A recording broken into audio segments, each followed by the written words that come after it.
constructive, non-constructive. Be able to separate those two. Don't get the constructive activities mixed up with non-constructive activities. Be able to tell the difference between something that you're doing right this minute. If you're cursing somebody out, is that constructive? Is that constructive, yes or no? And what's the constructive effect? So you always go by what effect it has. Are you getting the effect that you want to have? And will that effect not be just what you wanted to have? Will it result in something constructive happening for everybody involved? Because once you do something constructive, everybody's going to be affected by constructive activity. When a house is built and the storms come and the rain comes, the cold comes, and somebody's built a house. And so people go into the house and it's warm in that house.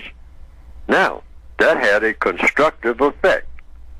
Even though the house was built 20 years ago, never been occupied, it has a constructive effect on this particular day when the storm came, the snowstorm. And people went inside the house and the house was warm. And they immediately got warm. They felt the warmth.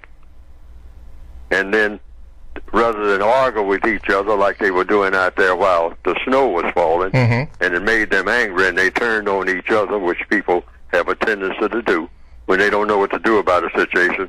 They lash out at whoever's close to them. All right?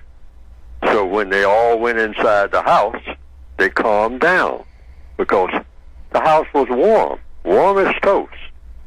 And the snowstorm was raging outside. But inside the house, everything was comfortable. There was comfortable furniture in there to sit down in. So now, everybody is talking to each other different from the way that they were talking when they were out there in the snowstorm, accusing each other of not bringing enough coats or whatever it was. And now they're caught in this snowstorm and don't know what to do about it. But they went in this house, and now they're warm, and now they're acting more correctly. They're acting more constructively. Why? Because their pain has been eased. That's why. Okay. Codification is about logic. One of the things that you do is follow the logic. Don't follow Neely Fuller. Don't follow any person. Follow the logic that came with the universe. Yes, sir. The universe was here before Neely Fuller. Don't get in the habit of getting drunk on a personality. Personalities come and go. Okay. Logic remains the same.